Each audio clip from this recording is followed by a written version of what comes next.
Today I'll be talking to you about puppy mills. Here's my sister Kristen, my mom Patty, and my grandma Isabel.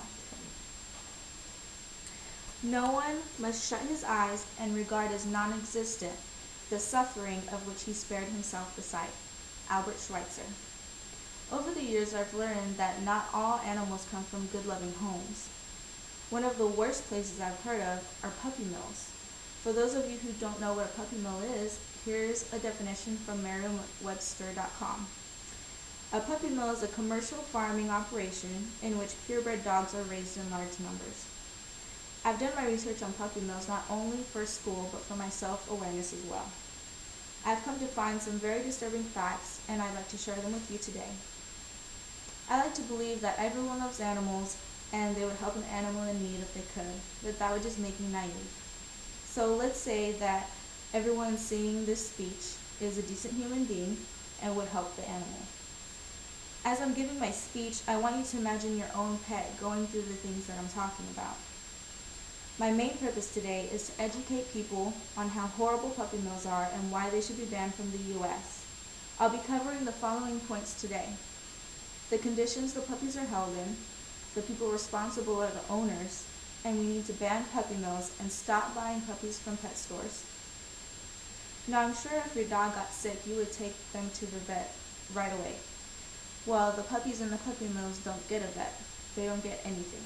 If they have a broken leg or a tumor, they have to deal with it and die. On ASPCA.org, under an article called Puppy Mill Fact, there is a list of medical conditions that are common in puppy mills. There is epilepsy, heart disease, kidney disease, blood disorders, deafness, eye problems, respiratory disorders, and not only that, but here are some that their offspring can get. There's parvovirus, which is almost always fatal, distemper, upper respiratory infections, kennel cough, pneumonia, mange, fleas, ticks, intestinal parasites, heartworm, chronic diarrhea, and these are just some that they can have. There's many more. So getting a puppy from a pet store is a risk that the puppy will have a lot of medical conditions, and they'll probably die sooner than you think. They can even have psychological problems because they're never taken out of the cage. In an article titled Puppy Mills, Dogs Abused for the Pet Trade on PETA.org, it states, "I wish legislators could sit in my office and watch people sobbing in extreme emotional pain over having to decide whether to euthanize their dog because of some serious behavioral problem." So who's to be held responsible for these vulgar actions? I believe that sometimes humans let our dominance get the best of us. We believe if something or someone is weaker than us, that gives us the right to treat it however we want. The people who are running, or rather not running, these puppy mills have that mindset. They have no business in caring for another living creature. In an article titled Puppy Hell, The Horrors of Puppy Mills, on modernmagazine.com, there's a statement about a puppy mill in Quebec. It says, "Starving adults were found eating their newborn puppies." So, what can we do to change the way these beautiful animals are being treated? Well, the sad truth is that they can't help themselves. It's up to us to save them from these horrible places. We need to save them from starvation, neglect, or even worse, death. We need to stop buying puppies from pet stores. On Wikipedia, in an article titled Puppy Mills, nearly 90% of puppies in pet stores were born in puppy mills. If we stop buying from pet stores, that's a big part of the trade that we'll be taking out. That's one step closer to shutting down puppy mills completely. I hope next time you decide to buy a puppy, you decide to adopt from a shelter or a rescue.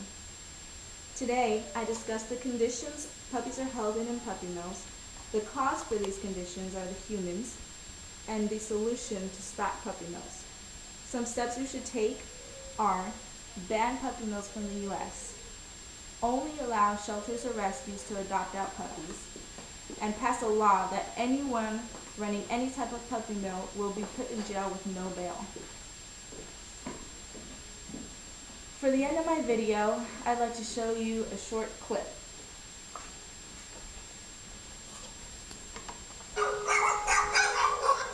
Talking about dirty cages, wire floors, rusty. You're talking about food that is contaminated, water filled with algae sometimes, dogs that are emaciated. It's a horrible, horrible existence for man's best friend. This is the life of a puppy mill dog. Melanie Kahn with the Humane Society of the United States says many puppy mills have hundreds, some even thousands of dogs. They never get to have human interaction like most of the dogs that we own ourselves. It's a horribly sad experience for these dogs. Which leads to dogs with severe physical and emotional problems. Dogs scared of anything, including grass, because they've never seen it before. We see horrible physical conditions, problems with the paw pads from being on those wire floors for their whole lives, eye problems, ear problems, it just goes on and on.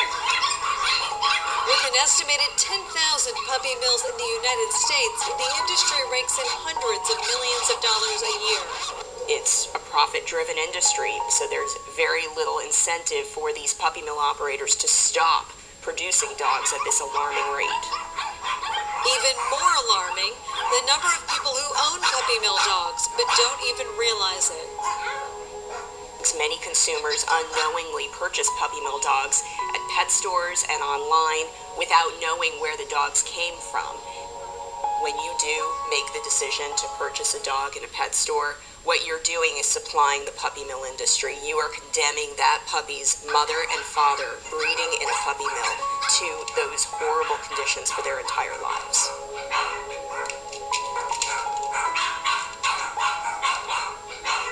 But you can help put a stop to puppy mills.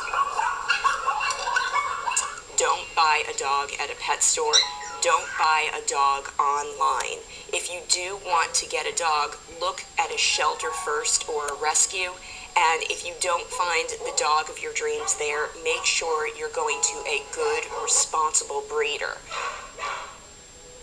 No civilized society should ever allow dogs to be raised in these kinds of conditions. This absolutely has to stop.